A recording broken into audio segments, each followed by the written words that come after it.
"I don't want a useless old woman here while I'm pregnant," Chelsea said, not even bothering to look up from her phone as she delivered the blow. I watched my son Brian nod in agreement, and something inside me shattered like glass hitting concrete.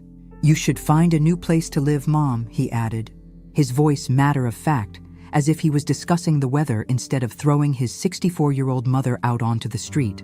"If you're watching this, subscribe and let me know where you're watching from." The backstory?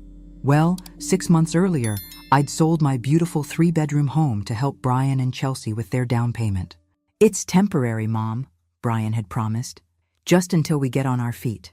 Of course, their version of getting on their feet apparently involved kicking me to the curb the moment I became inconvenient.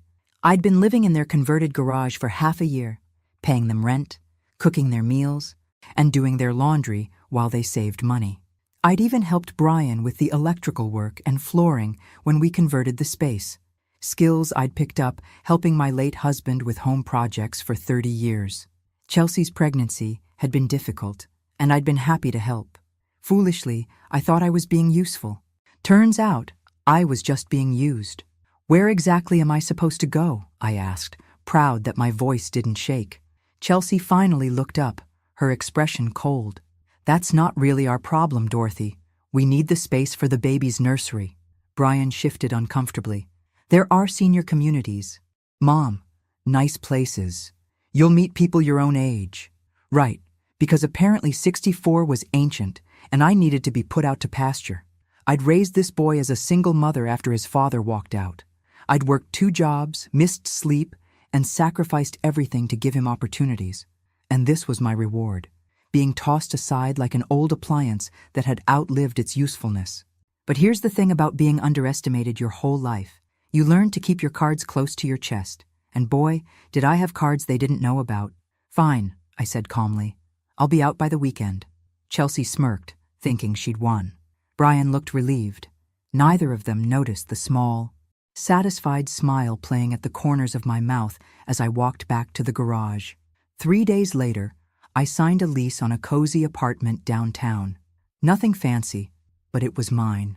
As I packed my few belongings, I couldn't help but chuckle at their shocked faces when the moving truck arrived. "You found a place that fast?" Brian asked, genuine surprise in his voice. "Amazing what you can accomplish when you're motivated," I replied sweetly. What they didn't know was that I'd been planning my exit strategy from the moment Chelsea started treating me like hired help. The apartment wasn't just a backup plan, it was an upgrade. And as for the financial arrangements I'd quietly been making behind the scenes, well, that was about to become their problem very, very soon. Moving day arrived with the kind of spring sunshine that makes everything seem possible. As I supervised the movers loading my meager possessions, I caught Chelsea watching from the kitchen window, her face twisted with what looked suspiciously like regret. "Too little, too late, sweetheart." Brian appeared at my elbow as I climbed into my car. "Mom, maybe we were hasty. If you want to stay—" "No thank you, dear," I interrupted, my voice sugary sweet. "You made your position quite clear. I wouldn't want to be a burden." The guilt was eating at him now, I could tell. Good. Let him stew in it for a while. My new apartment was everything their garage wasn't. Bright, clean, and mine. No more tiptoeing around Chelsea's moods or pretending I didn't hear her complaining about me to her friends on the phone. No more being treated like a live-in maid who happened to share DNA with her husband. I was unpacking books when my phone rang. "Dorothy Mitchell?" The voice was crisp, professional. "Speaking. This is Sarah Chen from Hudson Properties. I wanted to confirm your references checked out perfectly. Mr. Hudson is very pleased to have you as our property manager." I smiled, settling into my favorite armchair. "Wonderful. When does he want to start the inspections?" "Tomorrow, if you're available. He's particularly interested in that property on Maple Street, 1247 Maple Street." My heart did a little dance. 1247. Maple Street was Brian and Chelsea's address. "Oh, yes," I said, my voice steady as steel. "I'm very familiar with that property." After hanging up, I poured myself a glass of wine and raised it to my reflection in the window. "Here's to new beginnings," I toasted. You see, what my ungrateful family didn't know was that I'd been in contact with Will Hudson for weeks. Will was a property developer with very specific ideas about neighborhood improvement. He'd been buying up houses in Brian's area, renovating them, and either flipping them or turning them into high-end rentals. When I'd learned he was already evaluating properties in Brian's neighborhood, I'd mentioned my situation during our initial conversation. Will's interest in that specific address had been immediate. "That's a prime location," he'd said. "Perfect for our next project." I'd been completely honest about my situation. Well, mostly honest. After being kicked out, I'd started looking for work and contacted Hudson Properties about consulting opportunities. I might have emphasized how cramped the garage conversion was, how the property could really use some updating, and how the current owners seemed overwhelmed by homeownership. Will had offered me a job as a property inspector and acquisition consultant. Decent pay, flexible hours, and the satisfaction of helping identify properties that needed improvement. Tonight, I'd sleep peacefully in my own bed. Tomorrow, I'd begin my new career.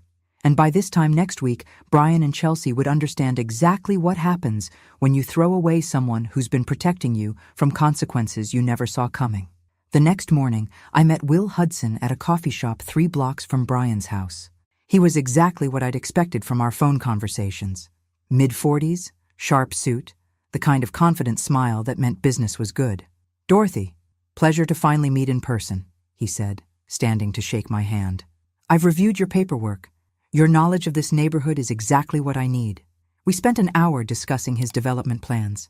Will wasn't just buying random houses. He had a vision for transforming the entire area into an upscale community.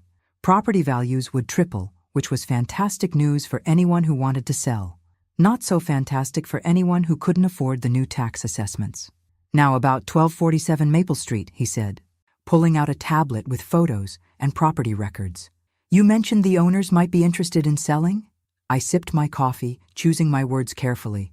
"Well, they're young parents, first-time homeowners. From what I observed, they're financially stretched. Not a lie. Chelsea's shopping addiction and Brian's beer budget had them living paycheck to paycheck despite their decent incomes.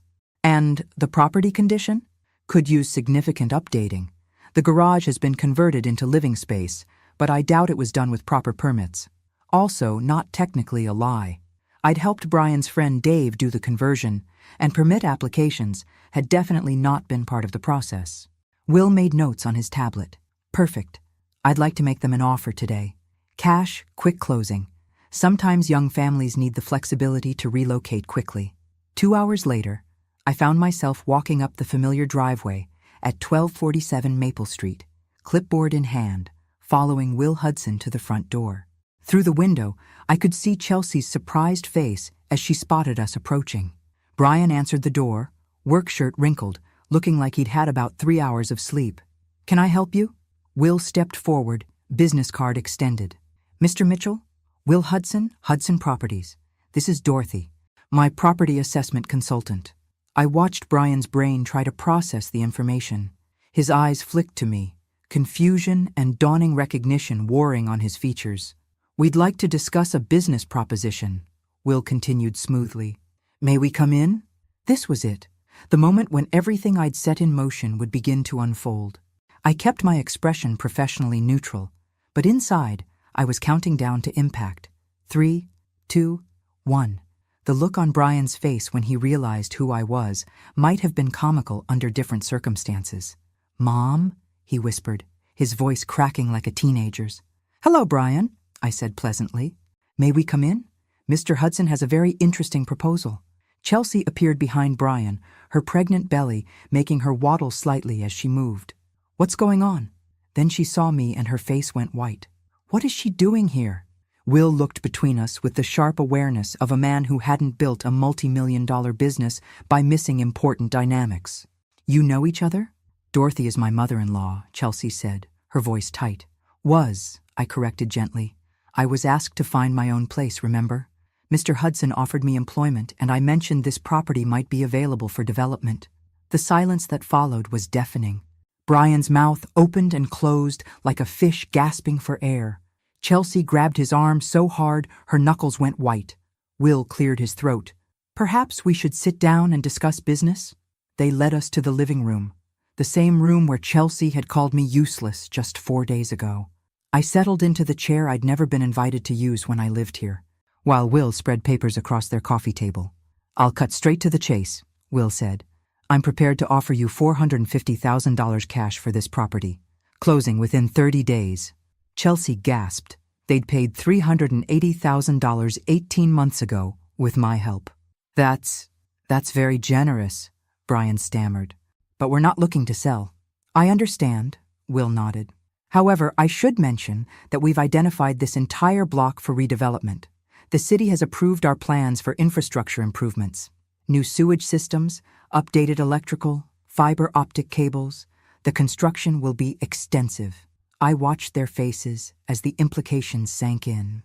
Construction meant noise, dust, disrupted traffic, and property access issues for months. "Of course," Will continued, "there's also the matter of code compliance. Our preliminary assessment suggests several properties in this area may have unpermitted modifications." Brian's Adam's apple bobbed as he swallowed hard. "Unpermitted modifications?" "Garage conversions mostly. If the city discovers unpermitted work during our construction permits process, they'll require full inspections of neighboring properties." Will's tone was matter-of-fact, but his message was crystal clear. Chelsea found her voice. "How long would we have to decide?" "Well, construction begins in 6 weeks," Will said, checking his calendar. "After that, living conditions will be quite challenging, but the offer stands until Friday." That gave them exactly 5 days to figure out how to come up with tens of thousands of dollars to bring their unpermitted garage conversion up to code, or accept his offer and walk away with a decent profit. As we prepared to leave, Will handed Brian his card. "Think it over. Dorothy can answer any questions about the development timeline." Standing on their front porch, I allowed myself one small moment of satisfaction. "Take care, you two," I said warmly. "I hope everything works out for the best." My phone started ringing before I'd even made it back to my car. Brian's number flashed on the screen, but I let it go to voicemail. Then Chelsea called. Voicemail. Then Brian again. The third time Brian called, I was settled in my apartment with a cup of tea, and I decided to answer. "Mom, what the hell is going on?" His voice was high-pitched with panic. "Language, Brian. And I thought I made it clear I wasn't your concern anymore. This isn't a game. That man is talking about tearing up our entire neighborhood." "Mr. Hudson is talking about improving it," I corrected. "Property values in the area will increase significantly. That's good news for homeowners who want to sell." "We don't want to sell. We just bought this house. With my money," I reminded him gently. $40,000 of my retirement savings, to be exact. Money I'll never see again. Apparently, the line went quiet. Then, "Mom, I know we hurt you." "Hurt me?" I laughed, and it wasn't a nice sound. "Hurt implies something accidental, Brian. You made a calculated decision to throw me away the moment I became inconvenient." Chelsea was emotional. "The pregnancy hormones."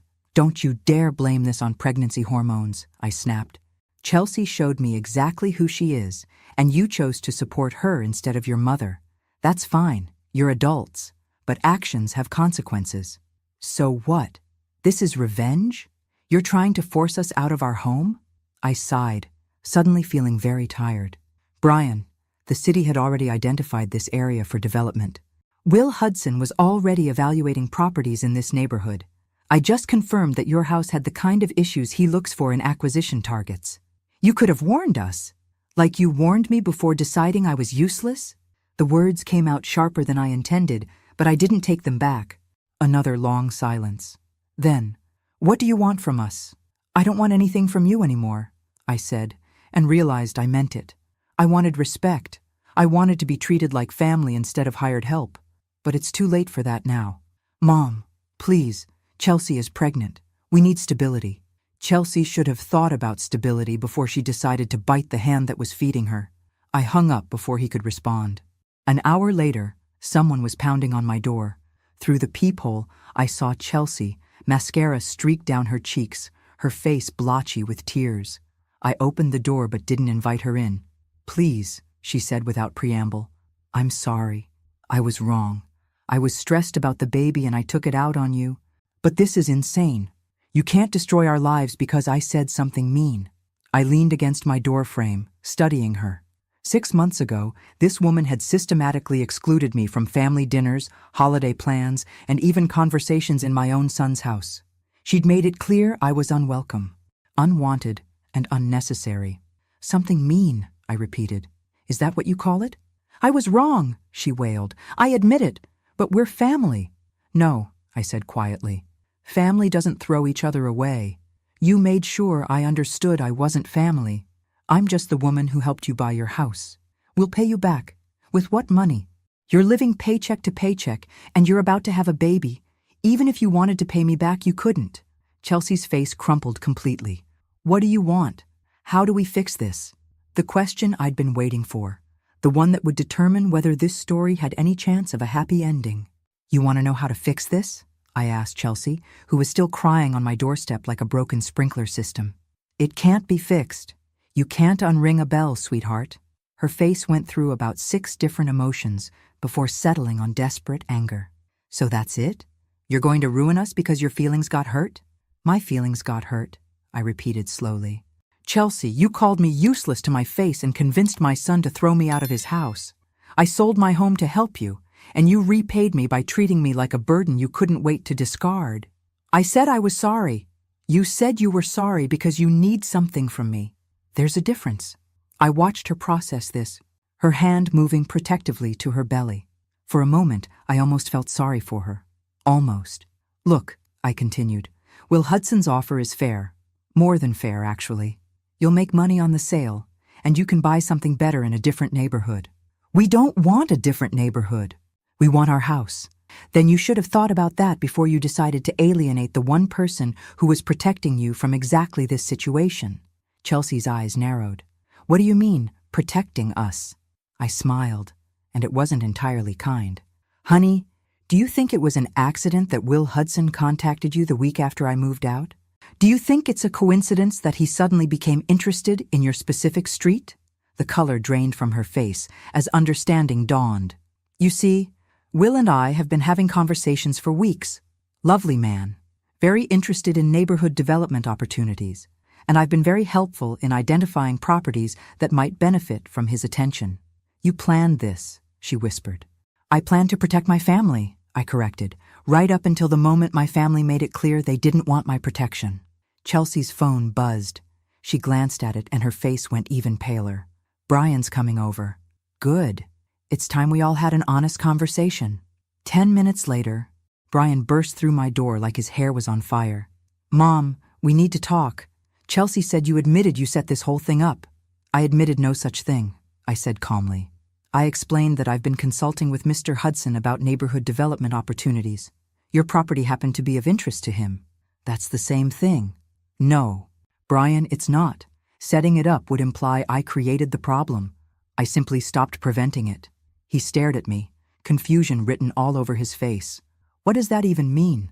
I walked to my kitchen and pulled out a manila folder I'd been keeping in my junk drawer. Inside were documents I'd hoped I'd never have to show them.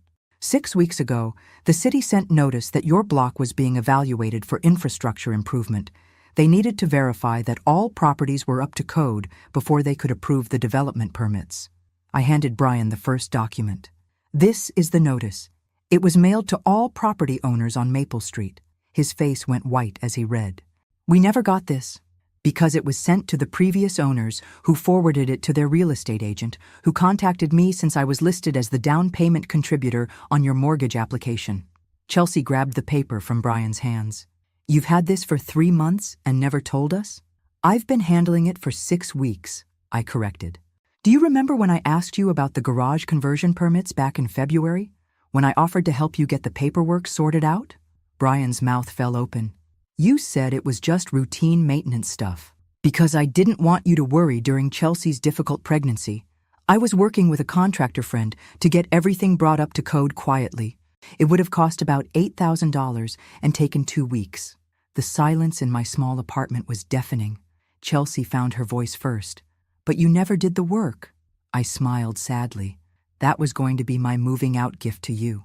Everything properly permitted, up to code, ready for the city inspection. I had it all arranged for next week. Brian sank into my couch like his strings had been cut. After we kicked you out. After you made your priorities clear. I said gently. Will Hudson was always coming, Brian. The development was always happening. I was just going to make sure you were ready for it. The weight of what they'd thrown away settled over them like a heavy blanket. Chelsea started crying again, but this time it was the quiet, hopeless kind of crying that comes with real understanding. Can you still fix it? Brian asked, his voice small.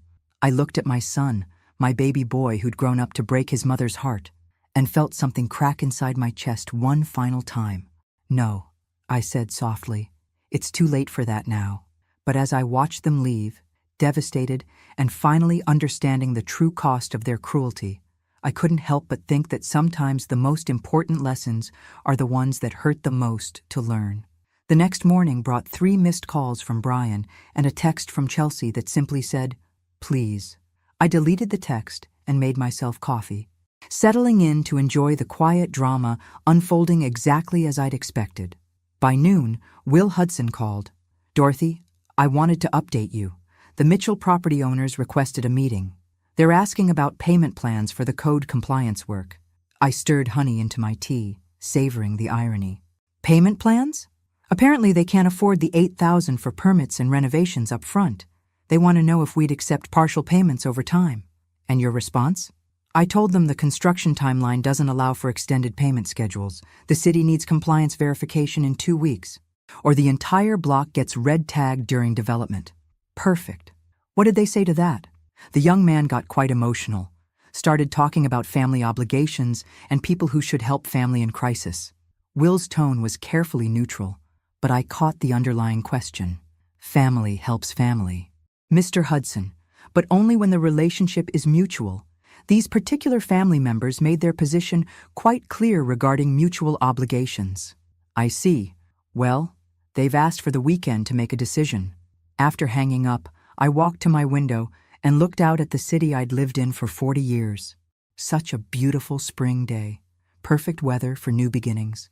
My phone buzzed with another text from Brian. "Mom, we need to talk, face to face, please." I stared at the message for a long moment, then typed back. "You had 6 months to talk face to face. You chose not to."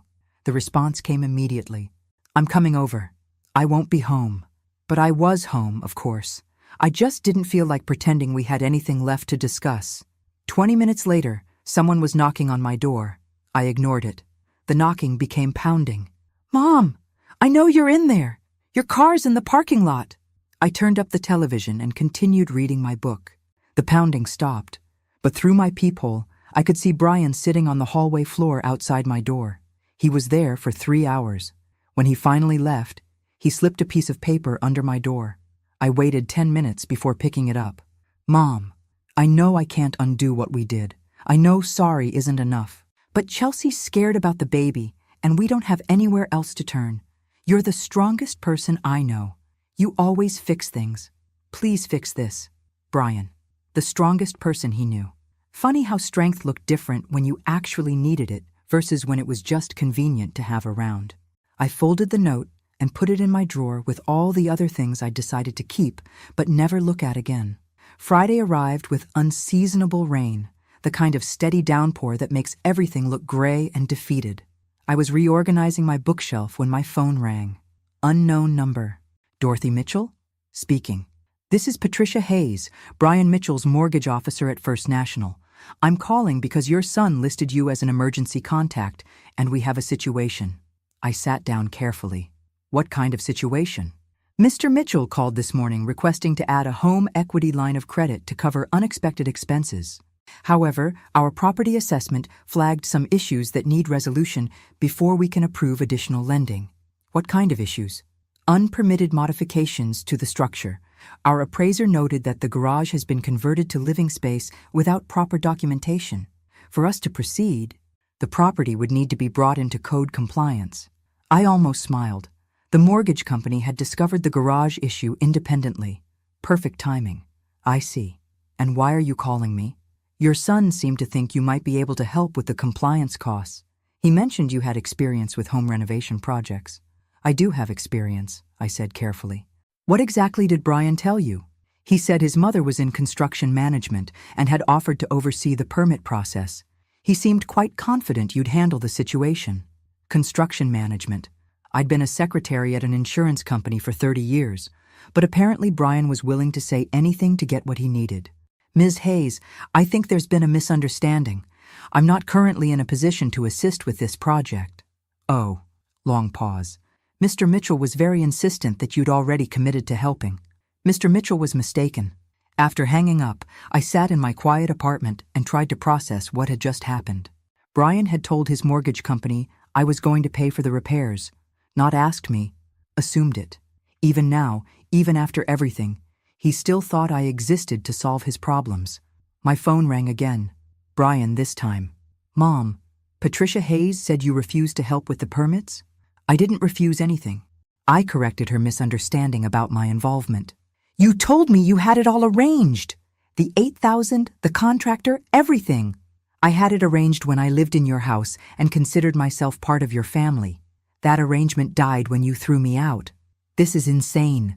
You're destroying us over hurt feelings. Something snapped inside me. Hurt feelings? Brian, do you have any idea what you've put me through? I sold my house, my home, to help you buy yours. I lived in a garage and paid you rent. I cooked your meals, cleaned your house, and tried to stay out of your wife's way while she treated me like dirt. Mom, I'm not finished. When I needed support after losing my home, you made me feel like a burden. When I needed family, you chose your wife's comfort over your mother's dignity.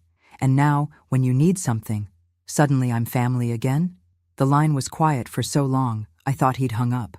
What do you want from us? He asked finally, his voice small. I want you to solve your own problems for once in your life. Saturday morning brought unexpected visitors. Through my peephole, I saw Chelsea's parents, Frank and Linda Morrison. I hadn't seen them since the wedding 2 years ago. I opened the door, genuinely curious. Frank, Linda, what brings you by? Linda looked uncomfortable, but Frank got straight to the point. Dorothy, we need to talk about this situation with Brian and Chelsea. I invited them in, made coffee, and listened as they explained that Chelsea had called them in tears, begging for money to fix permit problems with their house. She's 8 months pregnant, Linda said. The stress isn't good for her or the baby? Frank leaned forward. Dorothy, we know there was some kind of family disagreement, but surely we can work this out. We're all adults here. What exactly did Chelsea tell you happened? They exchanged glances. She said you moved out after an argument about privacy, that you were upset about not being included in baby planning. I set down my coffee cup carefully. Is that all? She mentioned you were hurt that they wanted to use the garage for the nursery instead of having you live there permanently. Interesting. So Chelsea's version had me as an oversensitive old woman who couldn't handle reasonable boundaries. Frank, Linda, let me tell you what actually happened. I walked to my kitchen drawer and pulled out the folder with the city notices. 3 months ago, I received these documents. I laid out the entire timeline. The code violations, my arrangements to fix them, the costs I was prepared to cover, and the exact words Chelsea had used when she kicked me out. Linda's face went very pale as I spoke. Frank's jaw tightened.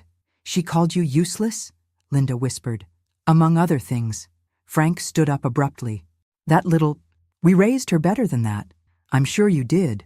But people change when they get comfortable taking advantage of kindness. Dorothy, Linda said carefully, what would it take to fix this?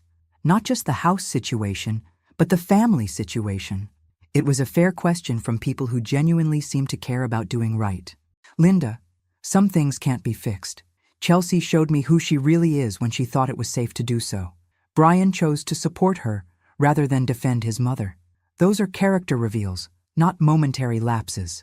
Frank nodded grimly. So what happens now? Now they deal with the consequences of their choices, just like everyone else does. And the baby? The baby will be fine. They'll sell the house to Will Hudson, make a profit, and find somewhere else to live. Chelsea will have learned that actions have consequences, and Brian will have learned that his mother isn't a bottomless well of unconditional support. As they prepared to leave, Frank turned back.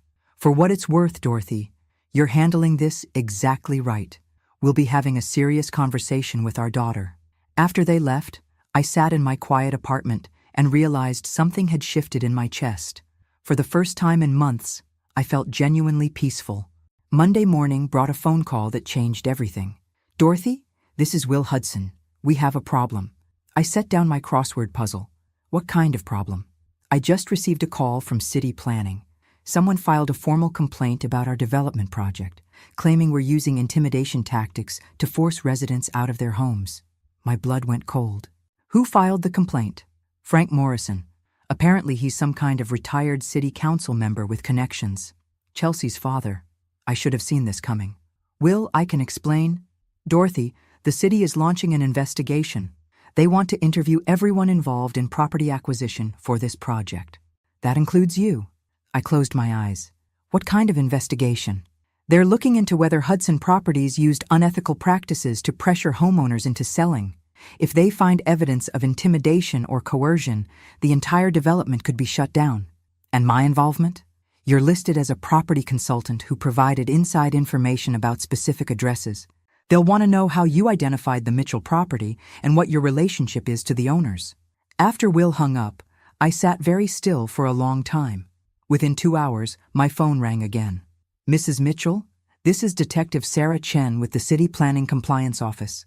We'd like to schedule an interview regarding your consulting work with Hudson Properties. Of course. When would be convenient? Today, if possible. This is time sensitive.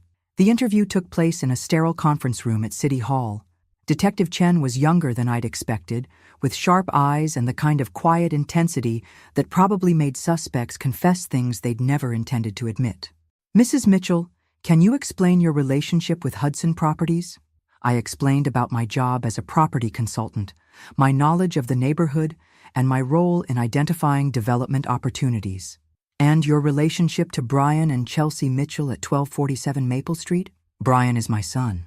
Chelsea is his wife. Detective Chen's pen stopped moving. You recommended your son's property for acquisition? I identified it as a property that would benefit from Mr. Hudson's improvement project, yes. After being asked to move out of that same property? So they knew. Of course they knew. Detective, are you familiar with the city code violations at 1247 Maple Street? She consulted her files. Unpermitted garage conversion. Yes. I spent 6 weeks trying to help my son resolve those violations. I arranged for contractors, secured permits, and was prepared to pay for all compliance work. This was before Hudson Properties was involved. But you didn't complete that work? I was asked to leave the property before the work could begin. And then you contacted Hudson Properties? This was the moment of truth.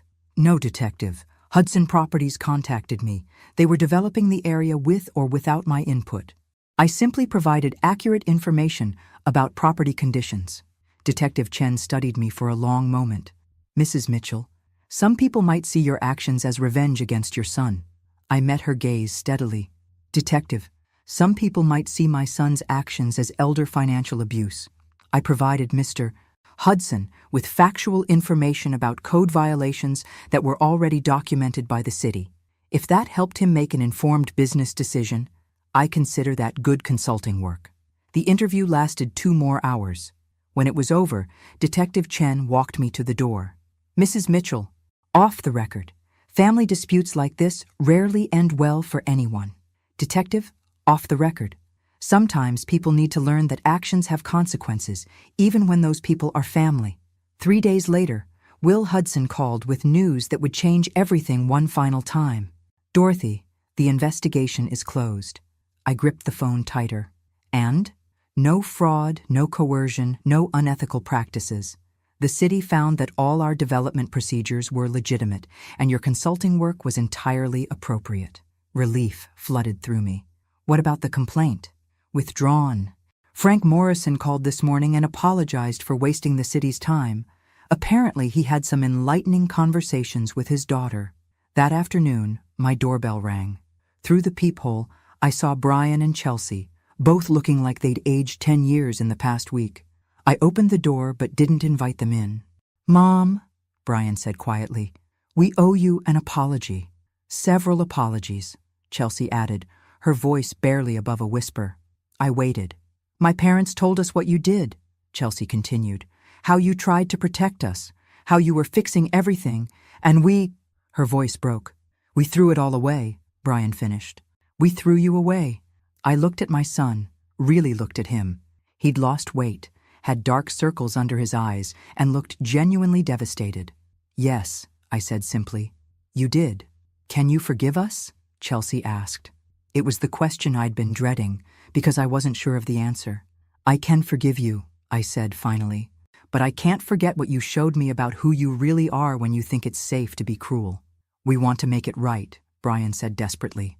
"How?" They looked at each other, then back at me. "We don't know," Chelsea admitted. "We don't know how to fix what we broke." "You can't fix it," I said gently. "But you can learn from it. Does that mean, is there any chance we can be family again?" I considered the question seriously. These two people had shown me their worst selves, but they were also showing me genuine remorse. "Maybe," I said finally.